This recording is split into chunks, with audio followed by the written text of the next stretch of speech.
शहर के पुराने हिस्से में जहां संकरी गलियों के ऊपर बिजली के तारों का जाल फैला हुआ था, वहीं एक 4 मंजिला पुराना मकान खड़ा था। पीली पड़ी दीवारें, जगह जगह उखड़ा हुआ प्लास्टर और लकड़ी की खिड़कियां जिनमें कांच की आधी पट्टियां टूटी हुई थीं।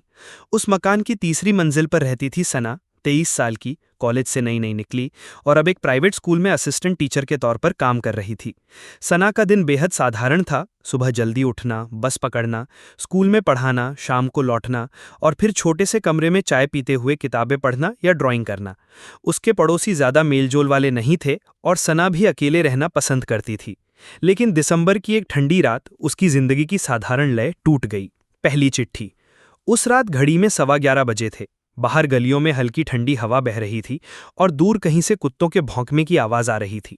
सना खिड़की के पास बैठकर अपनी स्केचबुक में कुछ बना रही थी, तभी दरवाजे पर ठक ठक की हल्की सी आवाज आई।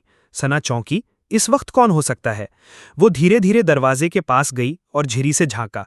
बाहर कोई नहीं था, लेकिन नीचे नजर गई तो उसने देखा दरवाजे के ठीक बीच में एक पुराना पीला पड़ा कागज रखा हुआ था, जिसे किसी ने बड़े सलीके से मोड़कर रखा था। उसने कागज उठाया। उस पर कोई लिफाफा नहीं था, बस पुराने जमाने की स्याही से लिखा एक छोटा सा नोट। कल सुबह जब तुम गली के नुक्कड़ से गुजरोगी तो एक लाल रंग की किताब तुम्हारे पैरों के पास गिरेगी। उसे उठाना और किसी भी कीमत पर फेंकना मत। सना के होंठों पर हल्की सी मुस्कान आई। कर मजाक कर रहा है। उसने नोट को मेज पर रख दिया और सोने चली गई। भविष्यवाणी सच। अगली सुबह जब वो स्कूल जाने के लिए गली के नुक्कड़ पर पहुंची तो सचमुच ऊपर से किसी ने शायद गलती से एक बैग गिरा दिया। बैग फटकर उसका सामान बिखर गया। कपड़े, कागज और एक लाल रंग की मोटी किताब उसके ठीक पास आ गिरी। सना का दिल धक से रह गया। उसने किताब उठाई। कवर पर सुनहरे अक्षरों में लिखा था, तख्ते तारीख। किताब पुरानी थी लेकिन पन्ने बेहद साफ। पूरे दिन स्कूल में उसका ध्यान पढ़ाने में कम और उस किताब में ज्यादा था, लेकिन उसने किताब खोलने की हिम्मत नहीं की। दूसरी रात, दूसरी चिट्ठी। उस रात फिर 11:15 बजे ठक ठक की आवाज आई। सना भागकर दरवाजा खोला। बाहर फिर कोई नहीं, लेकिन जमीन पर एक और कागज। कल दोपहर तुम्हें स्कूल के पीछे वाले रास्ते में एक बच्चा मिलेगा जो खो गया होगा। उसे घर पहुंचाना, ये तुम्हारे लिए जरूरी है। अगले दिन ठीक ऐसा ही हुआ। स्कूल से लौटते वक्त एक छोटा बच्चा रोता हुआ मिला। उसने पता पूछा और उसे सही सलामत घर पहुंचा दिया। अब सना का मन उलझने लगा। ये खत भेज कौन रहा है और उसे उसके अगले दिन के बारे में इतनी सटीक जानकारी कैसे है? जिज्ञासा का डर में बदलना।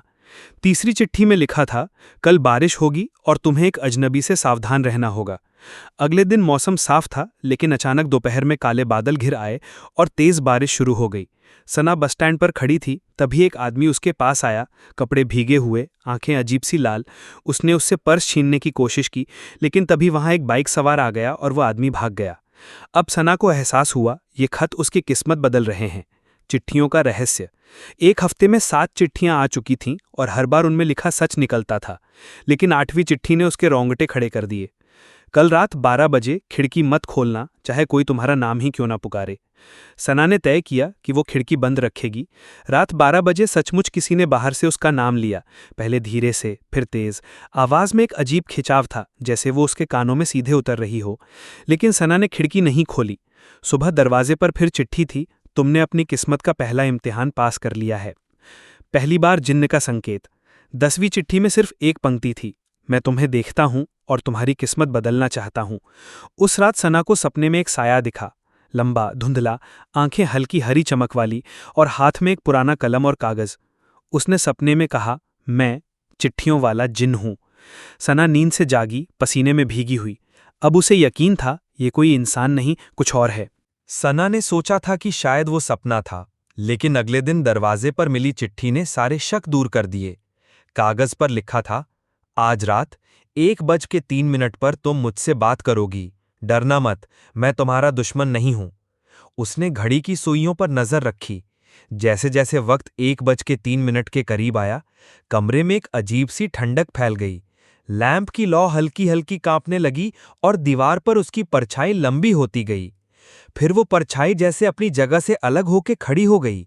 उस धुंधले साए ने धीमी, भारी आवाज में कहा, सना, मैं वही हूं जो तुम्हें खत भेजता हूं। तुम इंसान हो? नहीं, मैं एक जिन्न हूं। सना का गला सूख गया। तुम्हें मेरे बारे में इतना सब कुछ कैसे पता? मैं तुम्हारी किस्मत की किताब लिखता हूं। हर इंसान की किस्मत के पन्ने होते हैं और मैं तुम्हारे पन्नों को बदल सकता हूं। बदल सकते हो? तो तुम मेरे साथ ऐसा क्यों कर रहे हो? क्योंकि मैं चाहता हूं कि तुम जियो। तुम बहुत पहले मरने वाली थीं, लेकिन मैंने वो पन्ना फाड़ दिया। सना के पैरों तले जमीन खिसक गई। मतलब मैं पहले ही मर चुकी होती।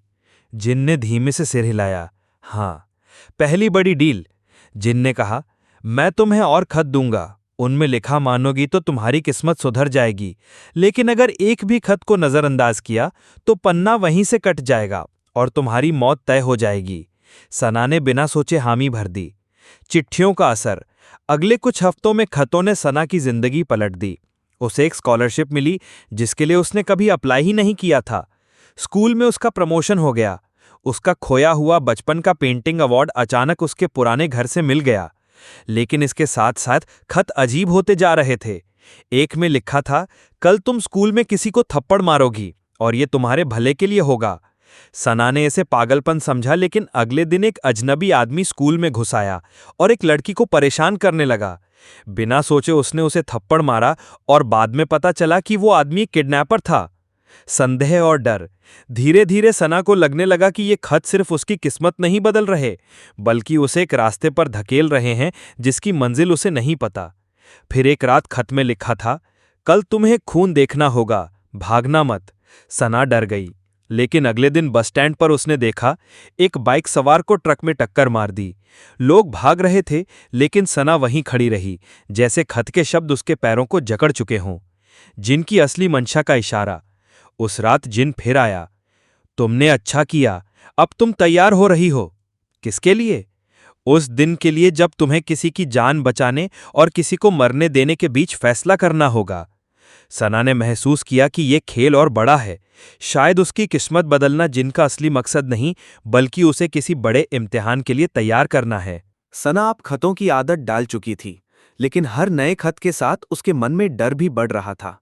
पहले खत सिर्फ छोटी घटनाओं के बारे में बताते थे, फिर उन्होंने उसे ऐसे फैसले लेने पर मजबूर किया जिनका असर दूसरों की जिंदगी पर पड़ता था। लेकिन 17 मार्च की रात दरवाजे पर रखा खत बाकी सभी खतों से अलग था। कागज और भी पुराना, किनारे जले हुए, जैसे आग की लपट छू गई हो, और अक्षरों के बीच हल्की सी चांदी जैसी चमक। उसमें सिर्फ एक लाइन थी, कल तुम एक इंसान की किस्मत का फैसला करोगी, उसकी मौत या उसकी जिंदगी। पहली बार सीधा इम्तिहान। अगले दिन स्कूल से लौटते वक्त सना को एक भीड़ दिखी। बीच सड़क पर एक आदमी जमीन पर गिरा था, उसका शरीर खून से लथपथ था। पास में एक बाइक गिरी हुई थी और लोग बस तमाशा देख रहे थे।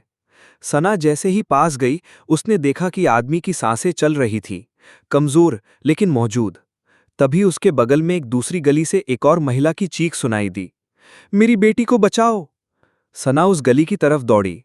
वहां एक छोटी बच्ची नाले में गिर गई थी और पानी का तेज बहाव उसे अंदर खींच रहा था। अब सना के पास बस कुछ सेकंड थे। अगर वो आदमी को बचाती तो बच्ची मर सकती थी, अगर बच्ची को बचाती तो आदमी की मौत तय थी। उसके कानों में जिन की आवाज गूंजी, तुम्हें सिर्फ एक को चुनना है। चुनाव। सना का दिमाग तेजी से दौड़ रहा था। उसने बच्ची को देखा, डरी हुई, कांपती हुई, और पानी उसे बहा ले जाने को तैयार। उसने आदमी को देखा, आंखें आधी बंद, होठों से खून बह रहा था। आखिर उसने बच्ची को खींचकर बाहर निकाला। बच्ची की मां रोते रोते उसका धन्यवाद कर रही थी, लेकिन उसी वक्त पीछे से किसी ने कहा, वो आदमी चला गया। सना का दिल भारी हो गया। जिन की वापसी। उस रात जैसे ही घड़ी में 1:03 बजे, जिन कमरे में आ गया। तुमने सही चुना, लेकिन एक इंसान मेरी वजह से मर गया। वह पहले से ही मरने वाला था सना। मैं तुम्हें सिखा रहा हूं कि किस्मत बदलना हमेशा मौत को टालना नहीं होता। कभी कभी मौत का सही वक्त आने देना भी जरूरी है। सना को उसकी बात समझ नहीं आई, लेकिन एक ठंडी सिहरन उसकी रीढ़ से उतर गई। अगला खत और बड़ा दांव। अगले खत में लिखा था, जल्द ही तुम्हें मेरी सबसे बड़ी मदद करनी होगी। उसके बदले मैं तुम्हें तुम्हारी जिंदगी का एक राज बताऊंगा, ऐसा राज जो तुम्हारी पहचान बदल देगा। सना ने खत को मोड़ा, लेकिन उसके भीतर अजीब सा डर बैठ गया। क्या सच में वो अपनी किस्मत बदलने का खेल खेल रही थी, या जिन उसकी जिंदगी को अपनी किसी योजना का हिस्सा बना चुका था? उस रात दरवाजे पर आया खत बाकी खतों से भारी था। कागज मोटा, किनारे सोने जैसे चमकते और उस पर लिखा हुआ स्याही से ज्यादा किसी धातु जैसा लगता था। खत खोलते ही सना को हल्की सी ठंडी हवा का झोंका महसूस हुआ, जैसे कागज में से ही आ रही हो। उसमें लिखा था, कल रात ठीक 2:17 पर पुराने रेलवे स्टेशन जाओ। वहां एक लाल कोट पहने आदमी आएगा। उसके हाथ से जो डिब्बा गिरेगा उसे उठा लेना और किसी भी कीमत पर पुलिस को मत देना। अगर ऐसा किया तो तुम्हारे हिस्से की किस्मत किसी और के पन्ने में लिखी जाएगी। सना ने खत पढ़कर माथा पकड़ा। ये किस तरह का काम है और वो डिब्बा क्या होगा? पुराना रेलवे स्टेशन। अगली रात सना ने अपना दुपट्टा कसकर लपेटा और पुराने स्टेशन की तरफ पैदल निकल पड़ी। ये जगह अब बंद हो चुकी थी। बस कागज पर स्टेशन के नाम के बोर्ड और टूटे हुए प्लेटफॉर्म बाकी थे। चारों तरफ सन्नाटा था। बस कभी-कभी लोहे की छड़ों में हवा टकराकर टन टन की आवाज कर रही थी। 2:17 बजते ही दूर से एक आदमी आता दिखा। लाल ऊनी कोट, चेहरे पर लंबी दाढ़ी और आंखों में जैसे बेचैनी। उसके हाथ में एक काले रंग का लोहे का डिब्बा था। जैसे ही वो सना के पास से गुजरा, उसके हाथ से डिब्बा गिरा और आवाज आई, खटाक। वो आदमी जैसे डरा और बिना पीछे देखे दौड़ता हुआ अंधेरे में गायब हो गया। डिब्बा और उसके अंदर का रहस्य। सना ने डिब्बा उठाया। वो ठंडा था, जैसे बर्फ में रखा हो। उस पर ताले लगे थे, लेकिन कोई चाबी नहीं। उसी वक्त प्लेटफॉर्म के दूसरे छोर से 2 पुलिस वाले आते दिखे। उनमें से एक ने आवाज दी, वो डिब्बा हमें दे दो। सना को जिन का खत याद आ गया। किसी भी कीमत पर पुलिस को मत देना। उसने डिब्बा अपने बैग में डाला और दूसरी तरफ के टूटे गेट से बाहर भाग गई। जिन का आगमन। घर पहुंचते ही सना ने डिब्बा मेज पर रखा। 1:03 पर जिन आया। आज उसकी आंखों की हरी रोशनी और तेज थी। अच्छा किया, ये डिब्बा बहुत जरूरी है। इसके अंदर क्या है? ये किसी की किस्मत का असली पन्ना है। जिसे भी ये मिल जाए वो किसी की भी तकदीर बदल सकता है। सना चौंकी। तो क्या तुम्हारे खत भी ऐसे ही पन्नों से लिखे जाते हैं? जिन ने धीमे से हंसा। हाँ, और अब तुम्हारे पास एक है। खतरनाक मोड़। जिन ने कहा, लेकिन अब खतरा बढ़ गया है। पुलिस, वो लाल कोट वाला आदमी और कुछ मेरे जैसे दूसरे भी इस डिब्बे के पीछे हैं। सना ने डरते हुए पूछा, दूसरे जिन? हाँ, और उनमें से एक तुम्हें खत्म करना चाहता है। सना को जिन्ने से डिब्बा लाकर देने के बाद अब लगता था कि उसके ऊपर कोई अदृश्य नजर रख रहा है। दिन में स्कूल में पढ़ाते समय भी खिड़की के बाहर से कोई साया गुजरता दिखता। रात को कमरे में बैठे बैठे अचानक ठंडी हवा का झोंका आ जाता, जबकि दरवाज़ा खिड़की बंद होती। एक रात 11:45 पर दरवाजे पर खत नहीं बल्कि काला लिफाफा रखा था। उस पर लाल स्याही में लिखा था, ये डिब्बा तुम्हारे लिए नहीं है, इसे मुझे दे दो, वरना तुम और तुम्हारा जिन दोनों मिटा दिए जाओगे। सना ने लिफाफा खोला। अंदर एक जलता हुआ पन्ना था, जिस पर लिखा था दूसरा लेखक। दूसरे जिन्न का आगमन। 1:03 पर जैसे ही सना का जिन्न आया, कमरे का तापमान अचानक और गिर गया और उसकी हरी आंखों के पास काले धुएं जैसी लपटें बनने लगी। वो आ गया है, जिन ने धीमे से कहा। कौन? वो जो मेरी तरह किस्मत लिख सकता है, लेकिन मेरे विपरीत वो किस्मत बिगाड़ता है। दीवार पर जैसे स्याही फैलने लगी और उसमें से एक दूसरा साया बाहर आया, लंबा, बिल्कुल काला, आंखें लाल अंगारों जैसी और हाथ में टूटी हुई कलम। उसने गुर्राते हुए कहा, डिब्बा दे दो, वरना मैं इस लड़की के पन्ने अभी फाड़ दूंगा। डिब्बे की ताकत का खुलासा। पहले जिन ने सना के सामने खड़े होकर कहा, अगर ये डिब्बा उसके हाथ लग गया तो वो दुनिया के सैकड़ों लोगों की मौत लिख देगा और उसे कोई नहीं रोक पाएगा। सना ने कांपते हुए पूछा, तो हमें क्या करना होगा? पहला जिन्न बोला, हमें डिब्बा अल किताब के दरवाजे में सील करना होगा, इससे पहले कि वो इसे छू ले। दूसरा जिन्न हंसा, अल किताब, वहां पहुंचने से पहले ही ये लड़की मेरी हो जाएगी। पहला हमला। अचानक लाल आंखें वाला जिन दीवार के पार से झपटा और सना की गर्दन पकड़ ली। उसकी पकड़ बर्फ जैसी ठंडी थी और उसके कान में फुसफुसाहट गूंजी, मैं तेरे पन्ने से आज ही आखिरी लाइन लिख दूंगा। लेकिन पहले जिन ने अपनी कलम हवा में घुमाई और एक सुनहरी रोशनी की लकीर ने लाल आंखें वाले जिन को कुछ कदम पीछे धकेल दिया। भाग सना। सना ने डिब्बा उठाया और दरवाजे की तरफ दौड़ी, जबकि पीछे दोनों जिन्नों की टक्कर से कमरे की दीवारों पर दरारें पड़ रही थीं। दौड़ की शुरुआत। सना अंधेरी गली में दौड़ रही थी, हाथ में भारी डिब्बा और पीछे से जिन्नों की गरजती आवाजें। पहला जिन्न उसकी सोच में बोला, सीधे पुराने कब्रिस्तान की तरफ भागो, अल किताब का दरवाज़ा वहीं है। उसकी सांसें तेज, दिल धड़क रहा था और पैरों की आवाज़ गूंज रही थी। लेकिन एक अजीब सी सच्चाई अब उसे समझ आ रही थी। ये डिब्बा सिर्फ उसकी किस्मत का नहीं, बल्कि अनगिनत जिंदगियों का फैसला करने वाला है। सना के पैरों के नीचे की पथरीली गली इतनी ठंडी थी कि उसके जूते के नीचे बर्फ जैसी चिपचिपी परत महसूस हो रही थी। वो पूरी ताकत से दौड़ रही थी, लेकिन पीछे से आती लाल आंखों वाले जिन की गुर्राहट उसके दिल की धड़कनों से भी तेज गूंज रही थी। पहला जिन उसके दिमाग में बोल रहा था, मत रुक मां, बस पुराने कब्रिस्तान तक पहुंचना है, वहीं अल किताब का दरवाज़ा छुपा है। पुराने कब्रिस्तान का रास्ता। सना उस रास्ते पर पहले कभी नहीं गई थी।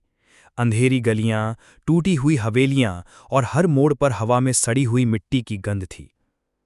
एक मोड़ पर पहुंचते ही उसने देखा, सामने लोहे का जंग लगा गेट, जिसके ऊपर टूटा हुआ बोर्ड लटक रहा था, मकबरा ए शहर। जैसे ही वो गेट के पास पहुंची, पीछे से एक ठंडी हवा का तेज झोंका आया और लाल आंखों वाला जिन अचानक उसके सामने आ खड़ा हुआ। कहाँ भाग रही है पन्ने की खिलौना, उसने व्यंग्य से कहा। जंग की शुरुआत। पहला जिन भी प्रकट हो गया। उसकी आंखें हरी रोशनी से चमक रही थीं और हाथ में सुनहरी कलम अब तलवार जैसी लग रही थी। तुझे ये डिब्बा कभी नहीं मिलेगा, उसने गरजते हुए कहा। लाल आंखों वाला जिन हंसा। तुम किस्मत लिखते हो और मैं किस्मत मिटाता हूं, देखता हूं कौन जीतता है। दोनों एक दूसरे पर टूट पड़े। हरी और लाल रोशनी की लपटें हवा में टकराईं और उनके बीच की टक्कर से जमीन कांप उठी। पुराने कब्रिस्तान के पत्थर गिरने लगे और लोहे का गेट चरमराकर खुल गया। अल किताब का दरवाज़ा। सना गेट के अंदर दौड़ी। कब्रिस्तान के बीचों बीच एक पुराना पत्थर का मकबरा था, जिसकी दीवार पर एक नक्काशीदार दरवाज़ा बना था। लेकिन वो दरवाज़ा किसी लकड़ी या लोहे का नहीं था, बल्कि किसी गहरे काले पत्थर का, जो अंधेरे में भी हल्की नीली रोशनी छोड़ रहा था। पहला जिन चिल्लाया, यही है अल किताब का दरवाज़ा, डिब्बा इसके सामने रखो। सना ने डिब्बा दरवाजे के पास रखा, लेकिन तभी लाल आंखों वाला जिन बिजली की तरह उसके पीछे आ गया। उसने अपना काला हाथ बढ़ाकर डिब्बा पकड़ लिया और उसी क्षण दरवाजे से नीली बिजली जैसी रोशनी फूट पड़ी। दरवाजे का क्रोध। नीली रोशनी ने लाल आंखों वाले जिन को पीछे ढकेल दिया और उसकी चीख पूरे कब्रिस्तान में गूंज उठी। पहला जिन उसके पास आकर बोला, ये दरवाज़ा किसी गलत को छूने नहीं देगा, लेकिन इसे सील करने के लिए तुम्हें एक कीमत चुकानी होगी। सना ने हिचकिचाते हुए पूछा, कैसी कीमत? तुम्हारे एक पन्ने की, यानी तुम्हारी जिंदगी से 1 साल कम हो जाएगा। सना के सामने अब सबसे बड़ा फैसला था। क्या वो अनगिनत जिंदगियों को बचाने के लिए अपनी जिंदगी का 1 साल कुर्बान करेगी? नीली रोशनी से चमकता अल किताब का दरवाज़ा सना के सामने था और उसके पैरों के पास रखा काला लोहे का डिब्बा हल्की हल्की धड़कन जैसा कंपन कर रहा था, जैसे उसमें कोई जीवित चीज हो। पहला जिन गंभीर आवाज में बोला, अगर तुम चाहती हो कि ये डब्बा हमेशा के लिए सील हो जाए, तो तुम्हें अपनी जिंदगी का 1 साल मुझे देना होगा। सना ने हैरानी से पूछा, मुझे? क्यों? जिन ने आंखें झुकाईं। दरवाज़ा तभी सील होगा जब कोई इंसान अपनी किस्मत का एक हिस्सा छोड़ देगा। ये पन्ना मैं लूंगा और दरवाजे में लिख दूंगा ताकि इसे कोई खोल ना सके। और अगर मैं मना कर दूं, तो ये दरवाज़ा खुला रह जाएगा और वो लाल आंखों वाला जिन हजारों किस्मतों को मिटा देगा। फैसले का पल। सना का दिमाग दौड़ रहा था।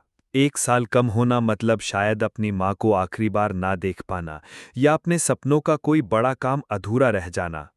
लेकिन सामने वो सैकड़ों अनजाने चेहरे घूम रहे थे जिनकी जिंदगी इस डिब्बे पर टिकी थी। उसने गहरी सांस ली। ठीक है, ले लो मेरा 1 साल। सील करने की प्रक्रिया। पहले जिन ने अपनी सुनहरी कलम उठाई और हवा में घुमाई। तुरंत सना की छाती के पास एक हल्की सुनहरी धुंध उभर आई, जो पन्नों की शक्ल ले रही थी। उसने उनमें से एक पन्ना खींच लिया। जैसे ही पन्ना निकला, सना को लगा जैसे किसी ने उसकी रूह का एक टुकड़ा खींच लिया हो। उसके शरीर में ठंडक फैल गई और आंखों के आगे अंधेरा छाने लगा। जिन ने वो पन्ना अल किताब के दरवाजे पर रखा और तुरंत दरवाजे में एक चमकीली नीली लपट फैल गई जिसने डिब्बे को अंदर खींच लिया। ट्विस्ट, जिन का सच। दरवाज़ा बंद होने के बाद सना ने राहत की सांस ली, लेकिन तभी उसने देखा पहला जिन उसके हाथ में सुनहरी कलम घुमाते हुए मुस्कुरा रहा था। एक अजीब ठंडी मुस्कान। अब डिब्बा सुरक्षित है, मेरे पास। सना ने चौंक कर कहा, क्या? तुमने कहा था इसे सील करोगे? जिन ने धीमी हंसी में जवाब दिया, सील तो कर दिया, लेकिन चाबी मेरे पास रहेगी। अब सारी किस्मतें मेरी मुट्ठी में हैं और तुमने मुझे अपनी जिंदगी का 1 साल भी दे दिया। सना का दिल बैठ गया। जिसे वो अपना रक्षक समझ रही थी, शायद वही सबसे बड़ा खिलाड़ी था। सना के कानों में अब सिर्फ एक ही आवाज गूंज रही थी, अब सारी किस्मतें मेरी मुट्ठी में हैं। पहला जिन, जिसकी हरी आंखों की रोशनी अब और तेज थी, अल किताब के दरवाजे के सामने खड़ा था। उसकी सुनहरी कलम के इर्द गिर्द नीली लपटें घूम रही थीं और डिब्बा दरवाजे के भीतर बंद हो चुका था। सना ने कांपते हुए कहा, तुमने मुझसे झूठ कहा, तुमने मुझे इस्तेमाल किया।